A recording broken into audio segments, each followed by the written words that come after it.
Once upon a time, in a time before there were people, before there were borders that separated countries, indeed, in a time before time, the world was a very different place. To begin with, there was only a single season. But more importantly than that, the world was ruled over by the great forest.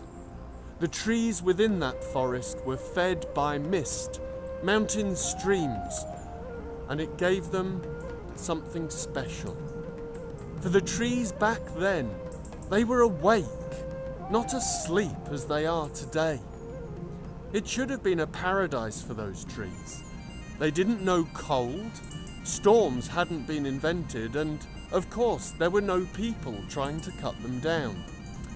However, when you live as long as a tree, well, things can get a little bit boring. So the trees would pass their time in conversation. They would chat about all kinds of things, and their conversations would go on for decades. We don't know which of the trees started it, but it came to pass that all of the trees started to talk about what was most important in the great forest. It started well enough, at least for the first 50 years or so. But sooner or later, each of the trees started to claim that they were the most important thing in the great forest. The time moved on and the conversation became more and more heated, until 100 years later the trees were in a full-blown row. They were at each other like you would not believe. The oak tree was claiming that because it was the oldest tree in the forest, therefore it had to be the most important thing. But the beech tree said that she was just as old and therefore equally important. The sycamore tree started picking holes at hazel.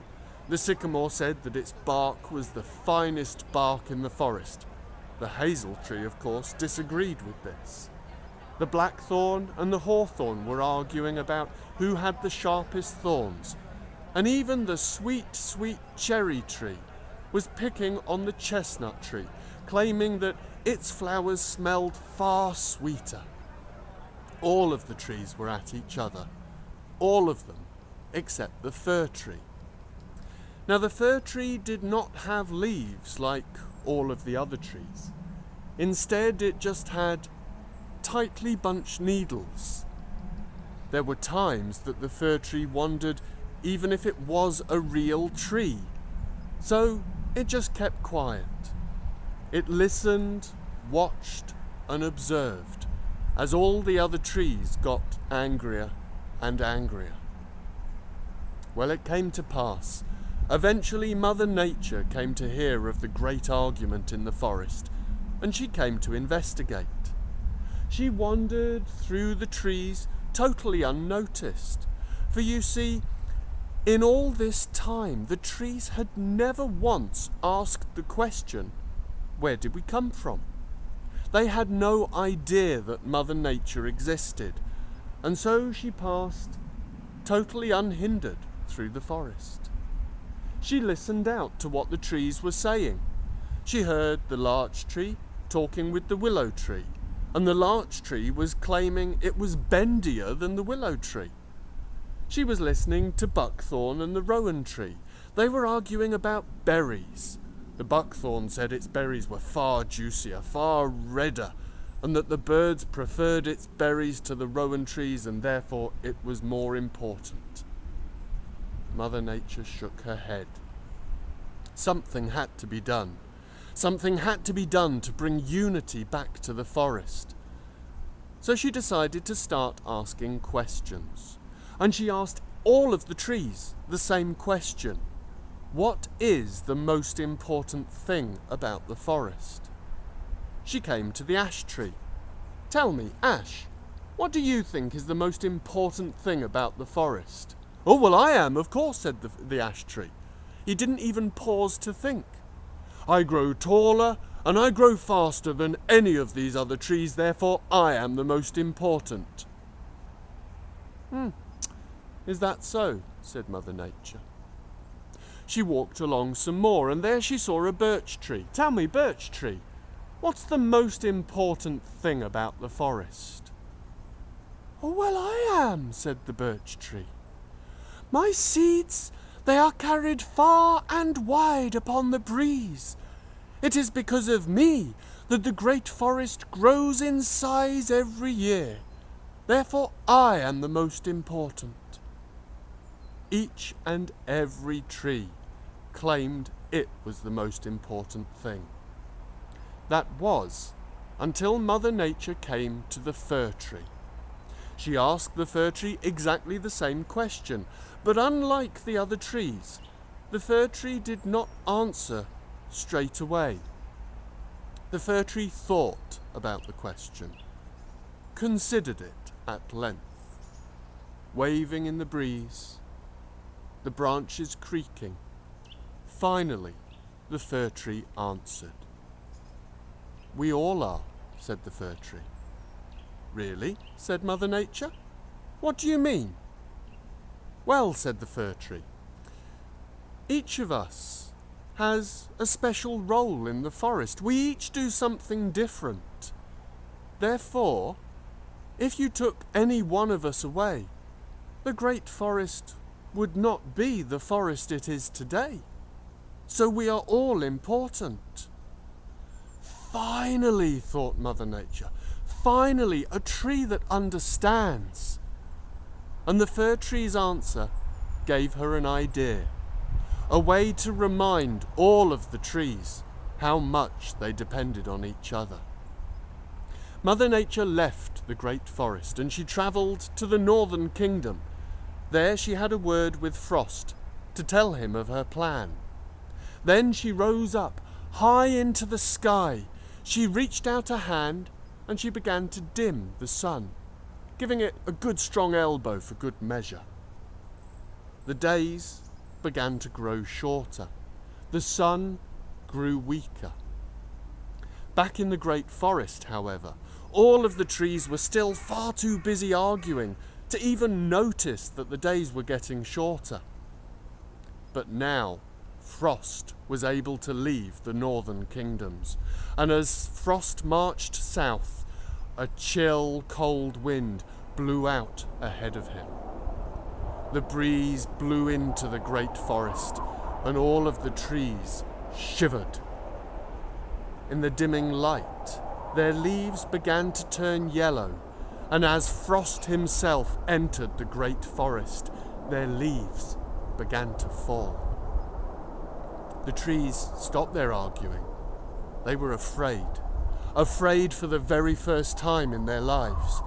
They looked to each other, asked each other if they knew what was going on. Nobody did.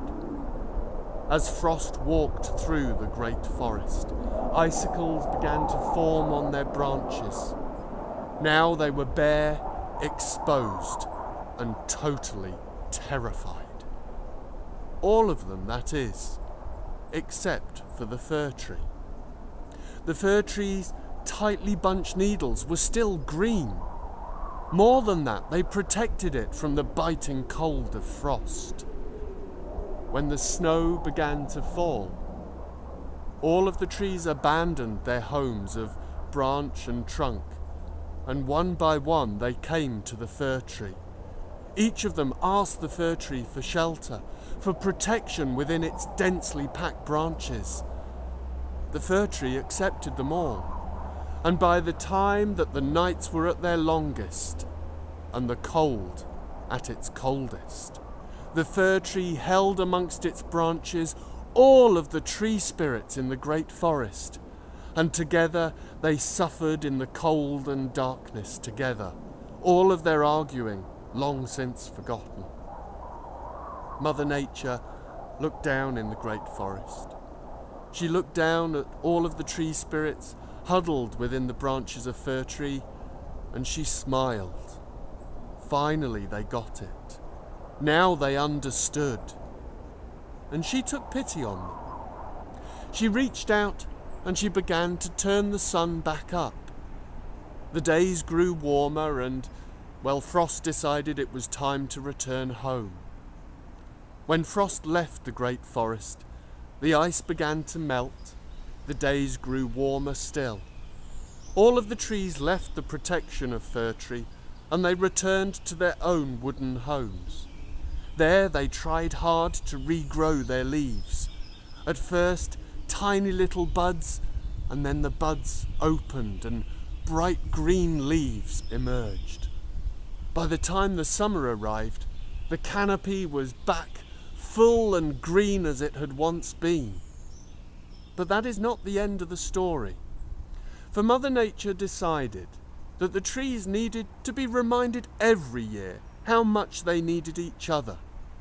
And so, for half of every year, Mother Nature continued to dim the sun, and so she created the 4 seasons that we know today. When people first arrived on the planet, though, they had no idea of everything that had gone before. All that they saw as they looked around them was a world dying, the leaves falling from trees, the world around them changing, the sun above them growing weaker, and the days growing colder. Now it was people who were afraid. But when those first people looked around the forest, they saw the fir tree. The fir tree was still evergreen, and when they looked amongst the branches of Fir Tree, there deep inside, they found the tree spirits of the great forest. Well, this must be the Lord of Winter, they thought to themselves.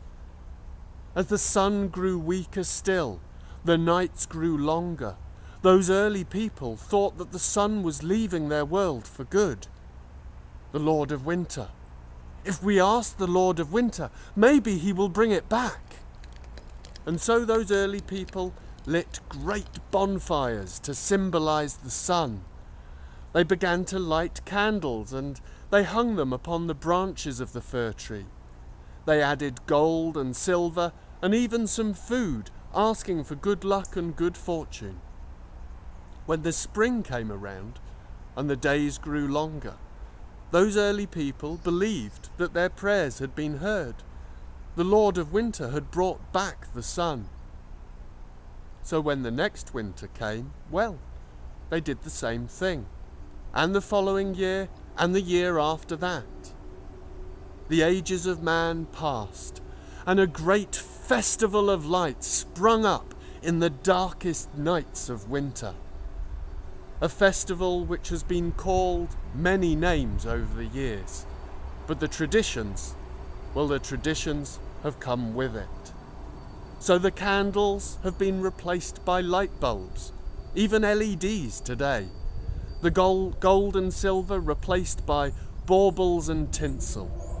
And the noble fir tree, well, the fir tree is no longer called the Lord of Winter. The fir tree is more commonly known as a Christmas tree. So this year, as you decorate your Christmas tree, take a look inside its branches, because maybe if you look very carefully, you may see a tree spirit hidden inside. Happy Christmas, everyone.